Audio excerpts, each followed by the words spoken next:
भक्त सब बर्ताव करते हुए भी भगवान में कैसे बर्ताव करता है? भगवान कहते हैं कि हे अर्जुन, जो भक्त अपने शरीर की उपमा से सब जगह मुझ समान देखता है और सुख अथवा दुख को भी समान देखता है, वो परम योगी माना गया है। साधारण मनुष्य जैसे अपने शरीर में अपनी स्थिति को देखता है तो उसके शरीर के किसी अंग में किसी तरह की पीड़ा हो, ऐसा वो नहीं चाहता, हालांकि सभी अंगों का समान रूप से आराम चाहता है। ऐसे ही सब प्राणियों में भगवान को समान देखने वाला भक्त सभी प्राणियों का समान रूप से आराम चाहता है। उसके सामने कोई दुखी प्राणी आ जाए तो अपने शरीर अपने शरीर के किसी अंग का दुख दूर करने की तरह हो, उसको दुख दूर करने का स्वाभाविक चेष्टा होती है। मतलब है कि जैसे साधारण प्राणी की अपने शरीर के आराम के लिए चेष्टा होती है, ऐसे ही भक्त की दूसरों के शरीरों के आराम के लिए स्वाभाविक चेष्टा होती है। कहने का मतलब है कि उसके द्वारा वर्ण, आश्रम, देश, वेश, संप्रदाय आदि का भेद ना रखकर सबको समान रीति से सुख पहुंचाने की स्वाभाविक चेष्टा होती है। ऐसे ही पशु, पक्षी, वृक्ष, लता आदि स्थावर जंगम सभी प्राणियों को भी समान रीति से सुख पहुंचाने की चेष्टा होती है और साथ ही साथ उनका दुख दूर करने का भी स्वाभाविक उद्योग होता है।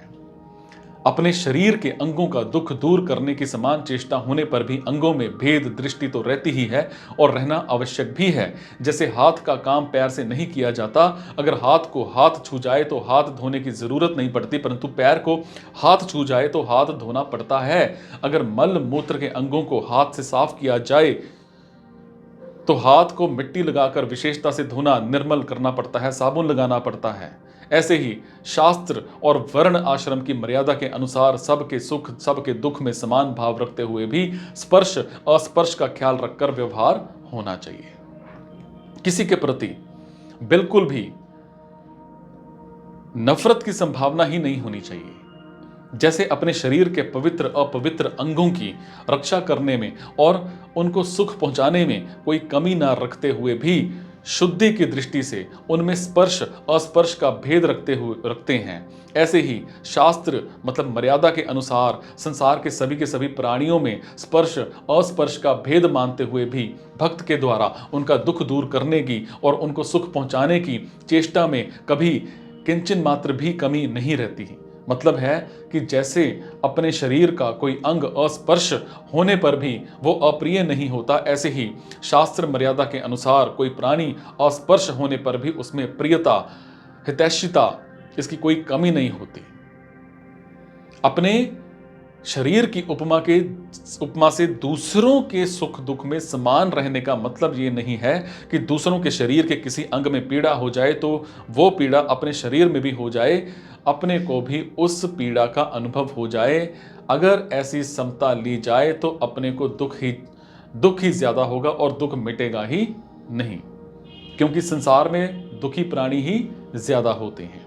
और दूसरी बात, जैसे विरक्त त्यागी महात्मा लोग अपने शरीर की और अपने शरीर के अंगों में होने वाली पीड़ा की उपेक्षा कर देते हैं, ऐसे ही दूसरों के शरीरों की और उनके शरीरों के अंगों में होने वाली पीड़ा की उपेक्षा हो जाए, मतलब जैसे उन पर अपने शरीर के सुख का दुख का असर नहीं होता, समझ पा रहे हैं? ऐसे ही दूसरों के सुख का दुख का भी अपने पर भी असर ना हो, यह भी इन पदों का मतलब नहीं है। मतलब है कि जैसे शरीर में आसक्त अज्ञानी पुरुष के शरीर में पीड़ा होने पर उस पीड़ा को दूर करने में और सुख पहुंचाने में उसकी जैसी चेष्टा होती है, तत्परता होती है, ऐसे ही दूसरों का दुख दूर करने में और सुख पहुंचाने में भक्त की स्वाभाविक चेष्टा होती है, तत्परता होती है। जैसे किसी के हाथ में चोट लग गई और वो लोक समुदाय में जाता है तो उस पीड़ित हाथ को धक्का ना लग जाए, इसीलिए दूसरे हाथ को सामने रखकर उस पीड़ित हाथ की रक्षा करता है और उसको धक्का ना लगे ऐसा कोशिश करता है। परंतु उसके मन में कभी ये अभिमान नहीं आता कि मैं इस हाथ की पीड़ा दूर करने वाला हूं, इसको सुख पहुंचाने वाला हूं। वो उस हाथ पर ऐसा एहसान भी नहीं करता कि देख हाथ, मैंने तेरी पीड़ा दूर करने के लिए कितनी कोशिश करी। पीड़ा को शांत करने पर वो अपने में विशेषता का भी अनुभव नहीं करता। ऐसे ही भक्त के द्वारा दुखी प्राणियों को सुख पहुंचाने की चेष्टा स्वाभाविक होती है। उनके मन में ये अभिमान नहीं आता कि मैं प्राणियों का दुख दूर कर रहा हूं, दूसरों को सुख पहुंचा रहा हूं। उनका दुख दूर करने की कोशिश करने पर वो अपने में कोई विशेषता भी नहीं देखते। उनका स्वभाव ही दूसरों का दुख दूर करने का, उनको सुख पहुंचाने का होता है। भक्त के शरीर में पीड़ा होती है तो वो उसको सह सकता है और उसके द्वारा उस पीड़ा की उपेक्षा भी हो सकती है, परंतु दूसरे के शरीर में पीड़ा हो तो उसको वो सह नहीं सकता। कारण कि जिसकी सर्वत्र भगवत बुद्धि है, उस भक्त के अंतःकरण में तो पीड़ा सहने की शक्ति है, पर दूसरों के अंतःकरण में पीड़ा सहने की वैसी समर्थ नहीं है। सो उनके द्वारा दूसरों के शरीरों की पीड़ा दूर करने में विशेष तत्परता होती है। जैसे इंद्र ने बिना किसी अपराध के दधीची ऋषि का सिर काट दिया, पीछे अश्विनी कुमारों ने उनको फिर से जला दिया, परंतु जब इंद्र का काम पड़ा तब दधीची ने अपना शरीर छोड़कर उनको वज्र बनाने के लिए अपनी हड्डियां तक दे दी। यहां शंका होती है कि अपने शरीर के दुख की तो उपेक्षा होती है और दूसरों की दुख की उपेक्षा नहीं होती। ये तो विषमता हो गई, ये समता कहां रही?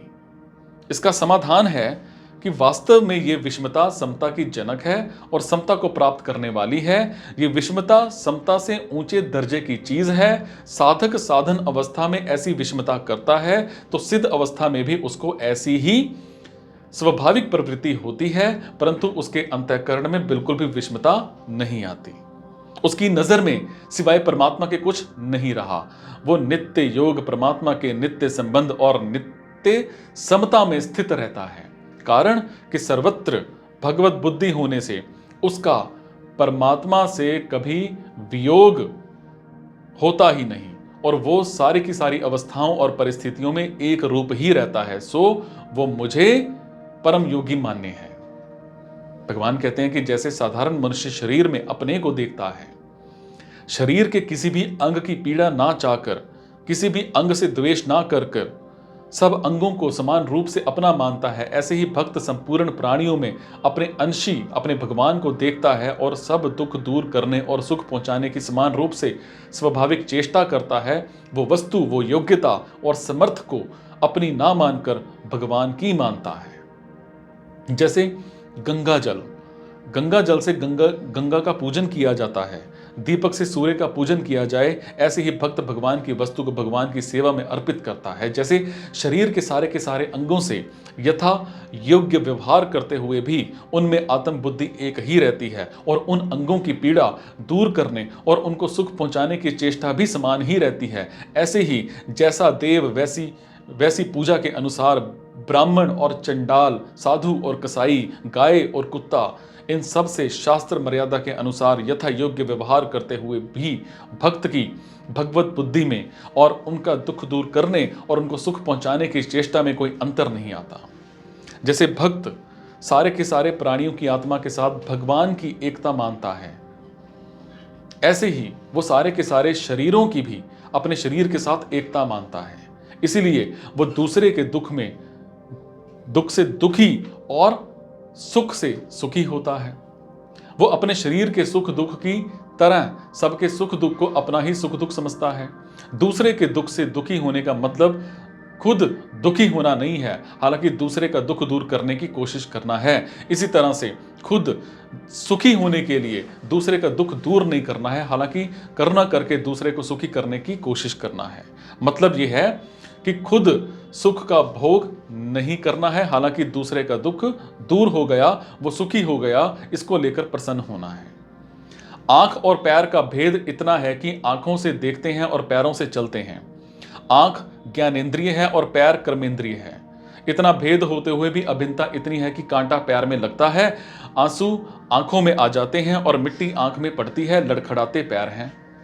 मतलब है कि हम शरीर को संसार से और संसार को शरीर से अलग नहीं कर सकते।